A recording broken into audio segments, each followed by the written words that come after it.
Verse 7. I saw him, that is the goat, coming up to the ram, and he was enraged against him. He struck the ram and broke his two horns. So Aaron won the contest. The ram had no power to stand up against him, so the goat threw the ram to the ground and trampled him. Oh, the poor ram. There was no one who could rescue the ram from his power. All the king's horses and all the king's men. Yeah.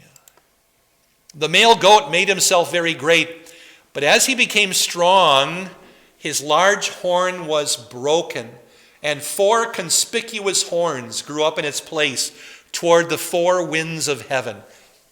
Last week we had the visions of the 4 critters, and you remember the first one was the Nebuchadnezzar lion, winged lion. What's his name in the Rudolph movie? I'm King Moonraker, right? The lion on the island of Misfit Toys, right? He's got a lion with. Okay, never mind. Sorry, it's Christmas. Okay, and then the second beast was the bear, right? And the third beast, which is this one, it's the goat in our text here. The third beast was a leopard with 4 wings, very fast, like as if a leopard, a goat that didn't touch the ground. And how many heads? 4 heads. So ferocious and 4 heads. 4 conspicuous horns, they correspond to the 4 heads of the leopard. And in history, who does this correspond to? That's perfect. Alexander the Great's 4 generals. Their names were, I looked it up, Cassander, which is the male version of Cassandra. Have you ever heard that name? He became king of Greece, went back to Macedon and Greece. And we don't really care about him. Lysimachus became the king of Asia Minor. We don't really care about him either. The 2 that we care about are the king of Egypt, whose name was Ptolemy. One of Jesus' disciples is named son of Ptolemy, which in Hebrew is Bartholomew. Bartholomew. Yeah. So Jesus' disciple Bart. And by the way, almost all of Ptolemy's successors were named Ptolemy. There's lots and lots of Ptolemies in the teens. I don't know how many, 16, 18, 20 Ptolemies. And all the girls are going to be named after my cat. What's my cat's name? My girl cat, who disagrees with the law of gravity and other things. Cleopatra. They're all the women are Cleopatra, all the men are Ptolemy. Yeah. Even that Cleopatra, she's one of that line. So, of Antony and Cleopatra. And then the king of Syria and Babylon, who we're concerned about, was named Seleucus, and his line will be the Seleucid kings, especially of Syria. And Syria, by the way, at this time goes all the way up to, do you know where the Caspian Sea is? It's one of the biggest freshwater bodies of water in the world. Is it the biggest, or is Lake Superior? I forget. I'm going to be biased and say it's got to be Lake Superior, but I don't know. The Caspian Sea is pretty big. You're going to look it up, aren't you, Aaron? Okay, just because I said it. Anyway, way up there is a little place called Armenia, and even up beyond, we get into Russia and so forth. That's all part of the Seleucid kingdom. So it's got a lot of territory, and it's got a lot of worries. So the king of that place isn't always going to be down here. He's sometimes going to be way up north, taking care of business and fighting wars. Okay. Then from one of these horns, a single horn came up. It began small, but it became very large toward the south and the east and toward the beautiful land. What for Daniel would be the beautiful land? Yeah, where's he from? Daniel. Yeah, Judea. Yeah, Israel. Yeah. If I were to say the beautiful land, what would you assume I'm talking about? You got that so much more quickly than the morning group. Poynette, Wisconsin. Yeah. If I put my hand on my heart, Jameis, I'm thinking of Poynette, Wisconsin. which is it's the heart of Wisconsin. Yeah, okay. It is where all of the interstates in Wisconsin meet for a moment, because there we're at peace. Yes. And then you get to the Dells and it just all falls apart. Yeah. It exalted itself against the army of heaven. It made some of that army and some of the stars fall to earth, and it trampled them. Okay, here I wonder if, being good Wisconsin Synod Lutherans, you're, I hope, prepared to accept that prophecies can sometimes have a nearby or intermediate fulfillment and then a more distant fulfillment. If David's son will sit on the throne, who might we be talking about? Solomon. But who are we probably talking about? Jesus, right. So you have an intermediate fulfillment and then a telescoped fulfillment down to Jesus. Here, if this army of the Seleucid kingdom makes some of the stars fall to earth, we might be talking about the fall of some of the Jews in the immediate future, just 200 years away. We might be talking about the fall of some Christians in the time of the Antichrist. But when I see stars falling in a prophecy like this, my brain goes somewhere else. Does yours? You think of anything from Ezekiel or Revelation where stars fell? You think of Judgment Day? I think of the other end of time. I think of when the dragon swept a third of the stars out of the sky and some of the good angels became the demons. So all of these things are involved here. But this would be a prophecy that goes three ways and not two ways. It, that is this goat, right, who is probably the king of the Greek kingdom, exalted itself against the prince of the army. I like how the EHV, I believe the NIV also does it. Who has an NIV? What do you got there, Aaron? You have an EHV? Who has an old NIV? Laura, you have a new NIV? Yeah. What do you got there? Is Prince of the Army capitalized? Says as the Prince of the Host. Yeah, is it capitalized? Princes, not Prince, but Princes. Yeah. That's what we're looking for. If Prince is capitalized, then the translator thinks that the Prince is who? Jesus. Just like you did, Jameis, right? Yeah. So, it exalted itself against the Prince of the Army. It deprived him of the continual sacrifice, and the place of his sanctuary was thrown down. What's the continual sacrifice? It's the regular sacrifice. Yeah, it's the sacrifice that's happening in Jerusalem. It deprived him of the continual sacrifice. This is fascinating to me because in Daniel's lifetime, when he gets the vision, the sacrifice is already done. Right? The Babylonians wrecked Solomon's temple. So this, although this is terrifying, there's a little bit of gospel here for the Jews, because if this continual sacrifice is going to be stopped, what does that mean? In the meantime, are you tracking with me? It's going to start up again. Yeah, so that's good news. But then it's going to stop again, and that's bad news. But it's going to start. That's good news. It's a little bit like Hezekiah getting that prophecy that, it's not going to happen in your lifetime. And he's like, oh, good. I'm sorry it's going to happen, but I'm glad it's not going to happen in my lifetime. So the place of the sanctuary is going to be thrown down. It's going to be rebuilt, but thrown down again. The army and the continual sacrifice will be handed over to the horn during the rebellion, and it will throw truth to the ground. It will succeed in doing this. And here we have a prophecy that goes toward the immediate future, just 200 years away, and to this Greek king, and more distantly to when the Antichrist would throw truth to the ground. You see how it keeps telescoping out that way? You got both things happening. Let's get to Gabriel because I'm saying too much, I think. Then I heard a holy one speaking, and another holy one said to the one speaking, how long is the vision about the continual sacrifice and the rebellious sin that causes desolation going to last? Isn't that an interesting phrase? The sin that causes desolation, what does that remind you of? The abomination that causes desolation, which we're going to get talked about in Daniel 11 and again in Revelation, so it's coming. Same thing, just different words. This handing over of both the holy place and the army to be trampled.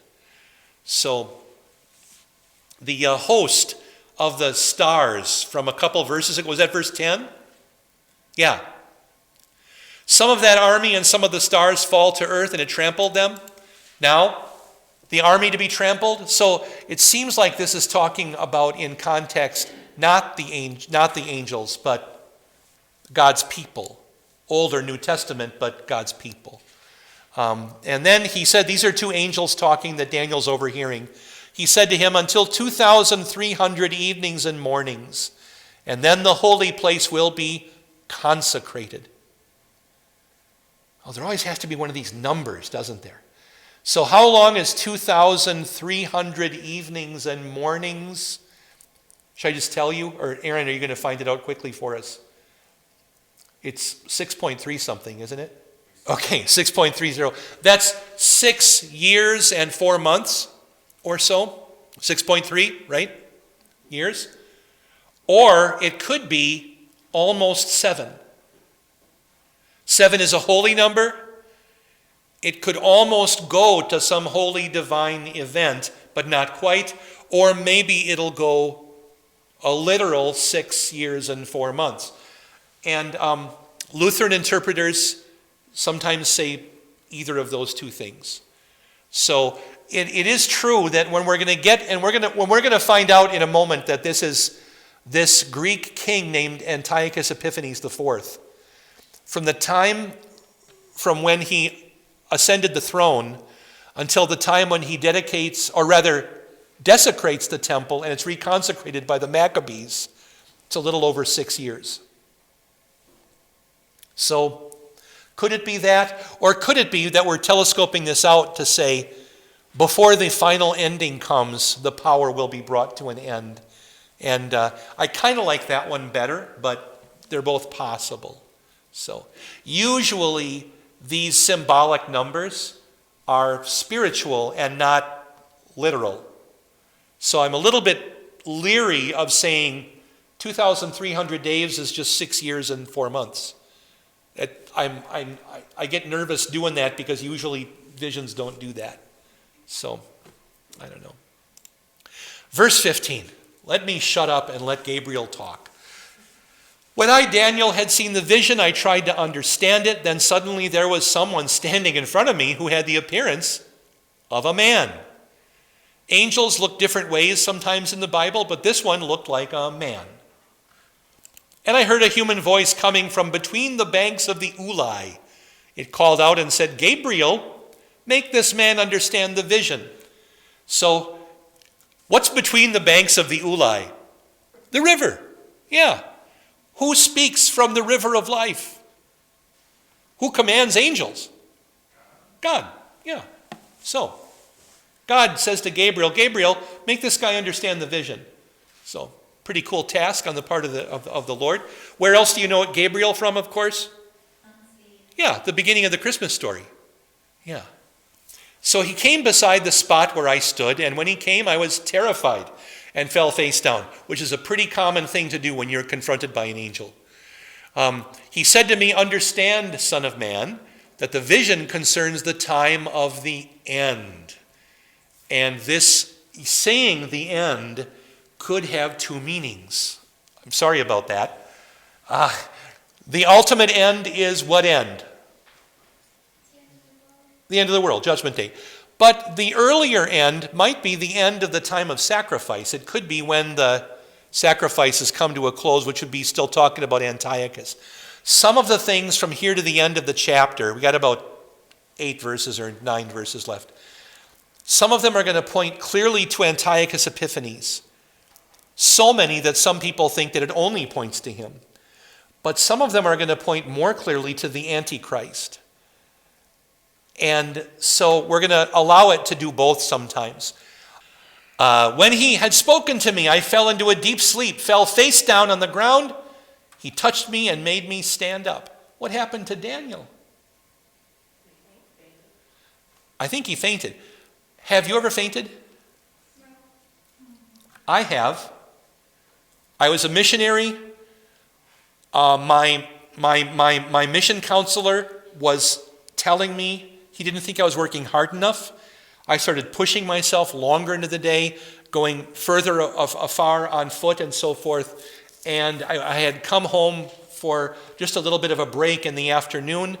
And all of a sudden I woke up, my head hurt, and I was on the floor of our downstairs bathroom. I had fainted. I had collapsed. He gets him, so he stands him back up again. He said, listen, I'm about to make known to you what will happen during the last part of the furious anger, because this concerns the appointed time of the end, whether it's the end of sacrifice or the end of all things. The ram that you saw had two horns, the kings of Media and Persia. So are we clear which vision we're in now, which part of the statue and so forth? Gabriel says it's that time. It's the silver kingdom, so okay. The male goat is the king of Greece. Who's the first king of Greece? Philip's son. Really? Philip is just of Macedon. Alexander unites Greece as a whole thing. It's Alexander the Great. Yeah. He is the one, and the large horn between his eyes is the first king. He is the one who was broken. So that also tells us it's Alexander. And 4 others arose in his place. Alexander, it says it in the earlier verse in the chapter that it was as he was growing in strength, he was broken. And Alexander was only 33 when he died. 4 others arose in his place. 4 kingdoms will arise from his nation, but not with the same power he had. I went over this already. The 2 ones we have to concern ourselves with are Syria up north and Egypt down south. Verse 23, in the latter part of their kingdom, when the rebels have reached their full measure, a merciless king who understands intrigue will arise. His power will be very great, but not from his own power. He will destroy wonderful things, and he will succeed in doing this. He will destroy mighty men and the people of the saints. So this guy, we maintain, is almost certainly, in fact, I'll say certainly, Antiochus Epiphanes. So if we go ahead from Daniel's time about 200 years, we go from the 550s or 30s to the 330s or so. That's Alexander the Great. And then another 100 years goes by, and now it's the 200s. And in fact, we're going to go just a little bit beyond that because it's now Antiochus IV, and we get to about the year 175 BC. This is getting down there, isn't it? We're getting closer and closer to the time of Christ. But if we get to this year, 175 BC, a reasonable year to keep in your memory, something happens that helps us turn the page from Malachi to Matthew. And consider the differences between those 2 books of the Bible. What language was Malachi written in? Hebrew. What language is Matthew written in? Greek. When Malachi was there, the high priest was a Jew, right? And they're still offering sacrifices. When we get to Matthew, there's a high priest, but is there any talk about sacrifices? Not much. I'm not sure the high priest was doing a lot of that stuff. The high priest seems to be spending more time listening to legal cases and yelling at Jesus than doing his job. Also, we go from, besides this language question, all of a sudden we go from there are only Jews in Jerusalem to who else is there in Romans. The Romans have a citadel in Jerusalem. They have a palace, and there's a Roman governor. How'd that happen? And there's all kinds of stuff going on. And we have, all of a sudden, instead of all the Jews being just all the Jews, we have different sects or denominations of Jews. What are a couple of them? Pharisees, Sadducees, and there are others. Those are the main ones. And where did all that come from? Well, it all comes from what happens beginning in the year 175. So what's going on is this guy, Antiochus IV, as a child, had been taken as what do you call those? They're not kidnapped. He's taken to Rome as a hostage. He's there 14 years. So while he's in Rome, he learns the Greek language, which was the language of the Roman Empire. He learns Greek customs. He learns the Roman/Greek religion, Roman laws. He's obedient to the Romans. We're not to the days yet of Julius Caesar. It's the old Rome with a tyrant, but he learns Roman stuff. And then he is sent back to become king after Antiochus III dies. Antiochus IV, they call him Epiphanes, which means I had an epiphany, like I've had a vision. And the Jews changed one letter and called him Epimanes, which means madman. The Jews like to do that, and so they have their own nickname for him. And he gets into trouble. Antiochus is fighting against, first of all, and when he gets there, there's a debate. The old high priest has died. And who will be the new high priest of the Jews? Will it be Onias, or will it be this guy Jason, who is kind of a Greek lover? And the Greek lover, Jason, gives him a huge bribe. Who do you think is going to be king? No question. So Jason's the new high priest, or not king, but high priest. Jason becomes high priest, but then Antiochus he keeps trying to fight against the Ptolemies down in Egypt. I think he wants the whole thing, although why you would want to reign everything from Armenia to the Sudan, I don't know, because how could you ever, get to all, anyway, he's fighting. In one of the wars, there's a rumor that he lost, that he died. And so Jason tries to invade Jerusalem and drive out all of the Roman guys out of Jerusalem. But then behind him, tapping him on the shoulder, is Antiochus, who's not dead yet. I'm not dead yet. Oops. And so there's this big persecution against the Jews, and Jason is put to death. Another guy named Menelaus becomes the high priest. There's another one of those war things, and he goes and he's going to attack Jerusalem, and now he's had it with Jerusalem. He erects an altar to Zeus over the top of the altar in the temple. It's the abomination that causes desecration. He turns out an edict that says one religion, one law, one custom. He wants to make everybody in Israel basically a Greek. And you're going to speak one language, you're going to have one religion, which is not the Jewish religion. And some of the Jews refuse to even fight, they're just put to death. But there's a guy in a city near Jerusalem, a little village called Modin. It's the Cortland of Jerusalem. And there's a man there named, it's the dad, Mattathias. He and his sons decide to take up arms, and they start to fight against the Romans. They have some victories. Then they have some big victories. And his oldest son, Judas, who gets the nickname the Hammer, which is Maccabeus in Latin. Judas Maccabeus begins to be their military leader and wins some incredible victories. Now, on the 25th of Kislev, he retakes the temple for the Jews. And there is this legendary miracle of the oil for the lamp lasting not one night but 8 nights, and that is today the festival of Hanukkah. Yeah. And kind of small potatoes in the way that most miracles go, but said to be a miracle nevertheless. And Hanukkah, by the way, celebrated by Jesus in what book of the Bible? John chapter 10.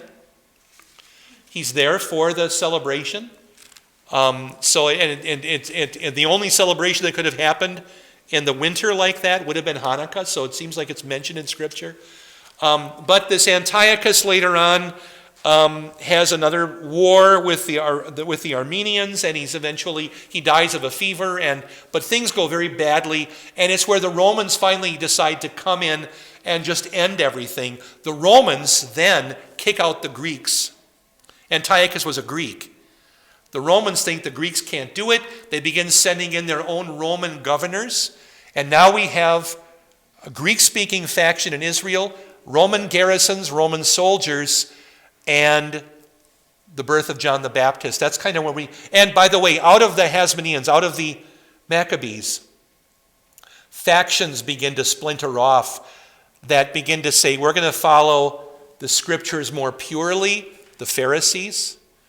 We're going to follow just the book of writings of Moses, the Sadducees. The Sadducees eventually even throw off references to heaven and angels and things, and we're just going to follow Moses, the law. There is no heaven. Why would you want to have a religion where there's no heaven? But I don't get that. This is what turns everything into what we have in Matthew. Is the Maccabean revolt. We have about 2 more verses, and we have people gathering. So, through his cunning, he will deceive. This is Antiochus. He will deceive in order to succeed by his power, and he will also exalt himself in his heart. He will destroy many who are at ease. He will rise up against the Prince of Princes. However, he will be broken, but not by human power. So on the one hand, Antiochus died of a fever, not in a battle. And Antichrist is not killed by human power, but by the Word of God. Brought down by the Word of God. The vision of the evenings and the mornings that was spoken is true, but you seal the vision. The word for seal here is not a wax seal on a scroll, but it's where you put a rock over the cistern and cover it with dirt, and you board up all the walls and the doors, and you make the citadel impregnable. That's the kind of seal up the vision, because it concerns a time many days in the future. I, Daniel, was exhausted and sick for days. Then I got up and carried out the king's business. Remember, he's in Babylon. He just goes about working for the king still. I was stunned by the vision, but I did not understand it. So we've pointed ahead to Antichrist. We've pointed ahead to Antiochus. 200 years in the future or 2,000 years in the future. Big stuff going on. I wanted to show you some faces, though, of Antichrist. So this is John the 23rd, who died the year before I was born. Paul the 6th, who was Pope until 1978. John Paul the 1st was only Pope for 33 days. He uncovered at the beginning of his papacy incredible wrongdoing in the Bank of the Vatican. Billions of dollars had been misappropriated by some individuals. And there was a problem. This is going to bring down part of the mafia. He was in Italy, after all, and a part of the Masonic Lodge.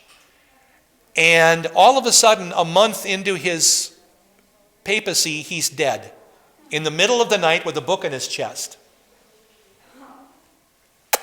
Just saying.